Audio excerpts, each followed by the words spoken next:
আসসালামু আলাইকুম। Facebook birthday celebration অনেকেই দেখবেন নোটিফিকেশন আপনার ফোনে আসে এবং সেখান থেকে আপনি অন্যদের শুভেচ্ছা জানান, অর্থাৎ তাদেরকে জন্মদিনের শুভেচ্ছা জানান। কিন্তু একটা সময় দেখা যায় আপনার নিজের জন্ম তারিখ কিন্তু অন্যের ফোনে যায় না এবং অন্য কেউ কিন্তু আপনাকে জন্মদিনের সেলিব্রেশন করে না। তো এটি কিন্তু আপনার একটা সেটিংয়ের কারণে হয়ে থাকে।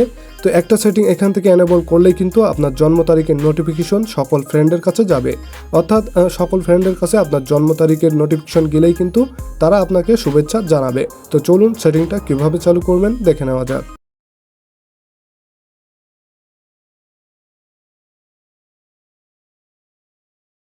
ওকে, শুরুতে ফেসবুকে চলে আসবেন। এখান থেকে উপরে কর্নারে প্রোফাইল আইকন, এটি সেটিং আইকন, এখানে ক্লিক করে দিবেন। তো এরপরে দেখতে পাচ্ছেন এখানে ছোট্ট একটি সেটিং আইকন রয়েছে, সিম্পলি এই সেটিং আইকনে ক্লিক করে দিবেন। এরপরে কি হবে, সকল ফেসবুক সেটিং ওপেন হচ্ছে। জাস্ট কি করবেন, এখান থেকে একটু নিচে স্ক্রল করবেন। নিচে আসার পর নোটিফিকেশন নামে একটা অপশন এখানে দেখতে পাচ্ছেন, নোটিফিকেশন আইকন দেওয়া রয়েছে এবং এখানে লেখা রয়েছে নোটিফিকেশন। সিম্পলি এখানে ক্লিক করে দেব। ওকে, এখানে ক্লিক করলে ফেসবুকের সকল নোটিফিকেশন সেটিং রয়েছে। এখান থেকে নিচে দেখতে পাচ্ছেন বার্থডে। তো কি করবেন, এখান থেকে বার্থডে অপশন দেখতে পাচ্ছেন অফ রয়েছে, এখান থেকে মূলত অন করতে হবে। তো এই নোটিফিকেশন অপশন যদি অফ থাকে তাহলে কিন্তু আপনার সারা জীবনেও কিন্তু আপনার জন্ম তারিখ অন্য কোনো ফ্রেন্ডের কাছে যাবে না।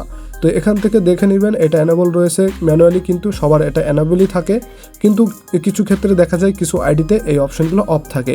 তো আপনারা দেখে নেবেন আপনাদের এই অপশনটি যদি অফ থাকে, সিম্পলি কী করবেন, এখান থেকে এনেবল করে সবকটা অপশন অন করে দিবেন। তো এখান থেকে দেখতে পাচ্ছেন আমাদের অপশনগুলো কিন্তু অফ ছিল। জাস্ট কি করেছি, এখান থেকে সকল অপশন চালু করে দিয়েছি। তো এখন কি হবে, আমাদের যে জন্ম তারিখ রয়েছে এই তারিখ অনুযায়ী কিন্তু তার একদিন আগে সকল ফ্রেন্ডের কাছে আমাদের জন্ম তারিখের নোটিফিকেশন চলে যাবে। তারা জানতে পারবে যে আমার জন্ম তারিখ আগামীকাল, তারা কিন্তু অলরেডি আমাদের শুভেচ্ছা দেওয়া শুরু হবে। তো কথার কথা, এখান থেকে আপনার 5,000 ফ্রেন্ড থাকলে এখান থেকে কিন্তু 4 থেকে 500 ফ্রেন্ডের কাছ থেকে আপনার জন্ম তারিখের শুভেচ্ছা অলরেডি পেয়ে যাবেন। তো এভাবেই কিন্তু জন্ম তারিখের সমস্যাটা সমাধান করে নিতে পারবেন এই সেটিংটা চালু করে। ওকে, আজকে ভিডিও ছিল এ পর্যন্তই। ভিডিওটা ভালো লেগে থাকলে ছোট্ট চ্যানেলটি সাবস্ক্রাইব করে পাশে থাকুন।